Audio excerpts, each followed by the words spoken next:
تو میں کہتا ہوں جنید جمشید تو آج کی بات ہے، انہیں اپنے گریبان میں ہاتھ ڈالنا چاہیے، انہیں اپنا گریبان چیک کرنا چاہیے، انہیں اپنا مسلک چیک کرنا چاہیے۔ یہ میرے پاس اگر گستاخی کوئی بھی کرے، گستاخی دیوبندی کرے، گستاخی بریلوی کرے، گستاخی شیعہ کرے، گستاخی غیر مقلد کرے، گستاخی کوئی بھی کرے، انصاف کا پلڑا ایک ہونا چاہیے، فیصلے کا پلڑا ایک ہونا چاہیے۔ اگر گستاخی دیوبندی کرے اس پر احتجاج صرف اس واسطے نہیں کیا جا سکتا کہ وہ گستاخی کرنے والا دیوبندی ہے، گستاخی اگر کوئی بھی کرے اور وہ اس احتجاج میں مخلص ہے تو یہ میں کہنا چاہتا ہوں ان کو کہ میرے سامنے ان کے مسلک کے اعلیٰ جناب مولانا احمد خان بریلوی صاحب کے نعتیہ کلام کا مجموعہ ہدایت بخشش حصہ سوم ہے۔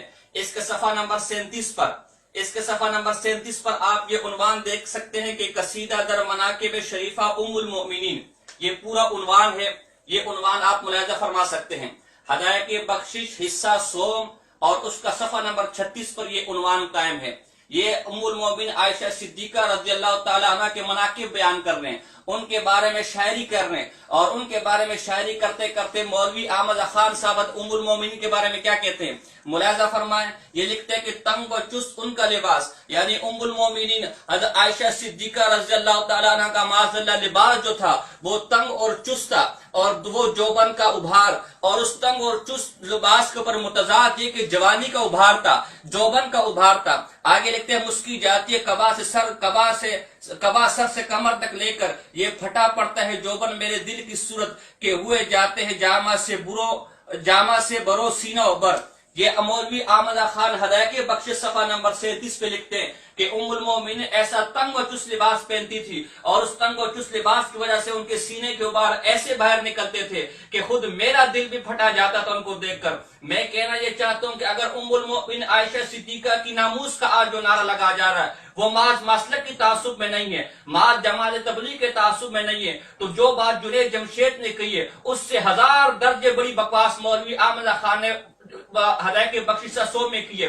جنید جمشید تو بات کا بندہ ہے، سب سے پہلے تو چاہیے کہ اس کی گردن پکڑے۔ میں پوچھنا چاہتا ہوں آج تک کسی بریلوی نے اس ہدایت بخشش کے ان اشعار کے خلاف قلم اٹھایا ہے، ہدایت بخشش کے ان اشعار کے خلاف دھرنا دیا ہے، ہدایت بخشش کے ان اشعار کے خلاف FIR کٹوانے کی بات کی ہے؟ بلکہ عجیب بات یہ ہے ہدایت بخشش جب حصہ سوم چھپا اسی طرح جگہ جگہ نگر گلی گلی احتجاج شروع ہوا۔ اہل سنت والجماعت نے ان اشعار کے خلاف احتجاج کیا اور احتجاج کے لیے باہر نکلے، تو بجائے یہ کہ مولوی احمد خان کی گردن پکڑی جاتی، بجائے یہ کہ ہدایت بخشش پر پابندی کا مطالبہ کیا جاتا، بجائے یہ کہ ایسے اشعار لکھنے والے کو قرار واقعی سزا دی جاتی، بجائے یہ کہ ان اشعار سے اپنی برات کا اظہار کیا جاتا، انہوں نے ان اشعار کے دفاع میں کیا بکواس کی۔ یہ میرے پاس مفتی مظلہ دہلوی بریلیوں کا مفتی اعظم ہے، اس کی کتاب فتاوی مظہریہ اس وقت میرے ساتھ ہے، اس کا صفحہ نمبر 387 ہے، آپ ملاحظہ فرمائیں اس کا صفحہ نمبر۔ یہ میرے پاس فتاوی مظہریہ بریلیوں کے مفتی اعظم ہند، یہ جو پروفیسر مسعود ہے اس کے والد ہے، یہ اس کی فتاوی مظہریہ اس کا صفحہ نمبر 388 پر انہی اشعار کے بارے میں، یہ اشعار جب جواب کے لیے اس مفتی کے پاس گئے کہ یارو احمد خان نے ام المؤمنین کی شان میں ایسی بکواس کی ہے، دیوبندی اس کے خلاف احتجاج کر رہے ہیں، آپ اس کے بارے میں کیا کہتے ہیں، آپ کی رائے اس کے بارے میں کیا ہے؟ تو یہ مولوی احمد خان کا چیلا، اس کا مرید لکھتا ہے، اس کے مسلک کا مفتی لکھتا ہے کہ فرض کیجئے کہ وہ معاف نہ فرمائیں گی، یعنی تم فرض کر لو کہ اما عائشہ کی شان میں احمد خان نے یہ بکواس کی ہے اور اما عائشہ اس بکواس پر معاف بھی نہ کرے، تب بھی مسلمانوں کو اس سے کیا علاقہ کہ یہ معاملہ ایک خطاکار بچے کا اور اس کی مشفقہ ماں کا ہے۔ معاذ اللہ لوگوں، ام المؤمنین کے بارے میں یہ بکواس کی جا رہی ہے۔ قاضی ایاز مالکی لکھتے ہیں کسی نے اللہ کو یا اس کے نبی کو گالی دی اس کو قتل کر دیا جائے گا۔ ایک صاحب نے کہ جناب مارا گھٹنا پھوٹی آنکھ، بجائے اس کے کہ اس بات کی وضاحت کرتے، میرے پاس کلپ موجود ہے، جس کو دیکھنا ہے تو دیکھ سکتا ہے، اور میرے فیس بک پر جو آئی ڈی اس پر میں نے اس کو اپلوڈ بھی کیا ہے۔ اب بجائے اس کے کہ آپ غلطی کو ایکسپٹ کریں، کیا کیا؟ ایک بہت بڑا مدرسہ ہے، اس مدرسے کے ایک مولوی صاحب نے، لوٹا باز مولوی جس کی اوقات ہمیں بھی پتا ہے، وہ اب اعتراض کرتا ہے امام احمد رضا رحمۃ اللہ علیہ پر، اور اٹھاتا ہے حدائق بخشش کو. اور حدائق بخشش اب جنید جمشید کے دفاع میں امام احمد رضا کے بارے میں اب اعتراض کیا ہوتا ہے؟ جھوٹی بات. کتاب میں لے کر آیا ہوں, کسی کو شک ہو تو آؤ میرے سامنے اور مجھ سے بات کرو. بڑے وثوق اور بڑے دلائل کے ساتھ بات کرو. اس کتاب کا حوالہ دیا اس مولوی نے, میرے ہاتھ میں موجود ہے یہ کتاب. دارمی شریف میرے پاس ابھی موجود تھی, شاید میرے گھر میں موجود ہے, جس حدیث پر بات ہو رہی تھی. وہ کتاب بھی پہلی جلد موجود ہے. جو جنید جمشید کی جو بات ہے, وہ جنید جمشید کی جو بات ہے وہ دارمی شریف میں بھی حدیث موجود ہے. حدیث نمبر 81 ہے, بخاری کی روایت ہے, مسلم کے اندر روایت ہے جس پر بات ہو رہی ہے. اس پہ میں اور کمنٹس نہیں دینا چاہتا اور نہ میں اس پہ بات کرنا چاہتا ہوں. امام احمد رضا رحمۃ اللہ تعالی علیہ کے حدائق بخشش کا حوالہ دیا گیا. جلد کہا کہ حصہ سوم کے اندر امام احمد رضا رحمۃ اللہ تعالی علیہ نے حضرت سیدہ عائشہ کی شان میں گستاخی کی اور وہ جملے بیان کر دیے, جملے جو شاعری کی شکل میں تھا. اب اس میں خیانت کیا؟ یہ علمی خیانت ہے کہ بات کچھ اور ہوتا کیا ہے. کوئی آدمی مثال کے طور پر, میں آپ کے سامنے کتاب میڈیا کے ذریعے آگے پہنچاتا ہوں, تو جو بات میں کہوں گا تو آپ میری بات پر یقین کر لیں گے. اب وہ عالم دین جس نے عمامہ بھی پہنا اور داڑھی بھی رکھی اور جھوٹ بول رہا ہے, تو کوئی آدمی تھوڑی دیکھے گا کتاب میں کیا لکھا ہے, جو بتائے گا لوگ عمل کر لیں گے کہ دیکھو امام احمد رضا نے ایسا لکھا, حقیقت کچھ اور تھی. امام احمد رضا رحمۃ اللہ تعالی علیہ کا حوالہ دیا کہ امام احمد رضا نے حضرت شان عائشہ صدیقہ میں گستاخی کی ہے. کیا کی ہے؟ ایک شعر ہے, تنگ و چست ان کا لباس اور وہ جوبن کا ابھار, مسکی جاتی ہے قبا سر سے کمر تک لے کر. اس طرح کے جملے اشعار کی شکل میں امام احمد رضا کے حدائق بخشش میں ڈالے گئے, موجود تھے اور یہ منسوب کر دیے گئے امام احمد رضا کی طرف. صحیح ہے. اب کہا کہ دیکھو جنید جمشید نے تو چھوٹی غلطی کی, ان کا مولوی امام احمد رضا اس سے بڑی غلطی کر رہا ہے. اور اس پر جا کے اس کے لفظ ہے کہ امام احمد رضا کے قبر پر جوتے مارے جائیں معاذ اللہ. یہ پدی اور پدی کے شوربے, ان کی حیثیت ہم جانتے ہیں کہ ایک شیخ الاسلام والمسلمین کہ جن کی شان ایسی ہے, اللہ اکبر, کہ سارم المسلول, اللہ اکبر, بڑے بڑے علماء نے آپ کے علم کے جو ہے ترانے گائے ہیں.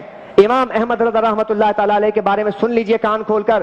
حدائق بخشش شریف جو سوشل میڈیا پر جو بات کی جا رہی ہے, وہ حدائق بخشش شریف جو حدائق بخشش ہے وہ امام احمد رضا رحمۃ اللہ علیہ کے وصال کے کئی سال کے بعد تصنیف کی ہے, اور محبوب علی خان صاحب نے اس کو جو ہے جمع کیا ہے.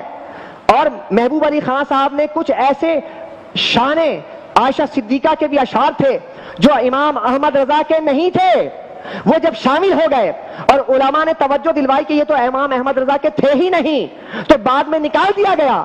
وہ مولوی کیا کہتا ہے؟ کہتا ہے کہ اس پر فتویٰ دیا ہے ان کے شیخ الاسلام مفتی اعظم شاہ محمد مظہر اللہ رحمۃ اللہ تعالی علیہ. اس کتاب کا حوالہ دیا اور کہا کہ امام احمد رضا کو معاف کر دیا جائے. یہاں پہ یہ بات ہرگز نہیں ہے, یہ بات ہرگز نہیں ہے. سنیے میں پڑھ کے سناتا ہوں. جب یہ بات امام احمد رضا کی طرف منسوب کی گئی تو فاضل بریلوی کے صاحبزادے مولانا مصطفیٰ رضا خان صاحب اور مدرسہ منظر الاسلام بہاری پورا بریلی کے مفتی مولانا ثناء اللہ صاحب اعظمی فرماتے ہیں کہ یہ اشعار اعلی حضرت کے نہیں ہیں. یہاں پر اس کی وضاحت ہے اسی فتوے کے اندر. مولوی نے وہ فتویٰ پورا نہیں پڑھا بلکہ امام احمد رضا کے حوالے سے یہ بات کہہ دی. میں نے یہ بات صرف اعلی حضرت کے ادنا خادم ہونے کی حیثیت سے آپ کے سامنے رکھی ہے, آقا کے حق اور ابطال باطل کے طور پر. جس کو اگر شوق ہو تو آ کر شوق کر لے. الحمدللہ یہ لائبریری کے اندر یہ کتاب بھی موجود ہے, فتاوی مظہریہ کا حوالہ دیا گیا, جھوٹ بولا گیا. امام احمد رضا رحمۃ اللہ علیہ کی بات ہے ہی نہیں, یہاں پر فتویٰ لگایا گیا مولانا محبوب علی خان صاحب کے اوپر. بات سمجھ میں آئی؟ وہ کہتے ہیں کہ اس وقت مولانا احمد رضا کے لیے گلی گلی نگر نگر کوچا کوچا احتجاج کیا جا رہا تھا جیسے جنید جمشید کے لیے کیا جا رہا ہے. تو معاف کیجئے گا, مولانا احمد رضا کے لیے نہیں بلکہ جنہوں نے اس کو جمع کیا تھا ان کے لیے احتجاج کیا گیا تھا. ورنہ امام اہل سنت مجدد دین و ملت وہ تو کہتے ہیں شرک ٹھہرے جس میں تعظیم حبیب, اس برے مذہب پہ لعنت کیجئے کہ جس نے ساری زندگی سرکار کے در کی گڑائی کی ہے. اور ان سے پوچھا گیا کہ آپ اتنا سخت جملہ کیوں استعمال کرتے ہیں؟ کہتے ہیں کہ اس زمانے میں سرکار کی اہانت بہت کی جاتی ہے. میں یہ چاہتا ہوں کہ جتنے قلم کار ہیں وہ میری شان میں گستاخی کریں تاکہ گنبد خضرا کی طرف کوئی تیر نہ جائے. یہ امام احمد رضا کا نظریہ تھا. لہذا میں نے آپ کے سامنے پورا مسئلہ رکھ دیا ہے. یہ مسئلہ تو علماء جانیں گے کہ کیا فیصلہ ہوگا نہیں ہوگا, لیکن سوشل میڈیا پر جو حرکتیں ہو رہی ہیں, چل رہا ہے, اس کے لیے میں آپ کو عرض کرتا ہوں, عوام الناس سے گزارش ہے آپ لوگ اسموتھ رہا کریں, تسلی سے معاملے کو سمجھا کریں, اور اس مسئلے کو انا کا مسئلہ نہ بنائیں, مذہبی جماعتوں کا مسئلہ نہ بنائیں. یہ رسول اللہ کے گھر کا مسئلہ ہے, آقا کے ازواج کا مسئلہ ہے, یہ اللہ کا مسئلہ ہے. خدا نخواستہ آپ اپنے کسی جماعت کی محبت میں کوئی ایسے کلمات کہہ دیں, اور آپ یعنی کہ پارٹی دو ہے, ایک پارٹی آپ کے جماعت کی اور ایک پارٹی رسول اللہ کی ہے, تو بتاؤ کہ آپ کا گھاٹا اور فائدہ کس میں ہوگا؟ فائدہ تو اس میں ہے کہ پارٹی چھوڑ دو, یہ زیادہ بہتر ہے. مصطفیٰ کی پارٹی کے تو دنیا میں بھی نہیں آ رہے ہیں اور آخرت میں بھی نہیں آ رہے ہیں. تو لہذا ہم سب کا عقیدہ نظریہ واضح ہے. عائشہ صدیقہ, اما عائشہ صدیقہ طیبہ طاہرہ عظیم خاتون ہیں, ان کی عزت ہمارے سر کے کا تاج ہے, لہذا ہمیں ان کی حفاظت کرنی ہے. میری ماں, آپ کی ماں قربان ہے عائشہ صدیقہ کے قدموں پر. ہے نظریہ ایسا ہمارا؟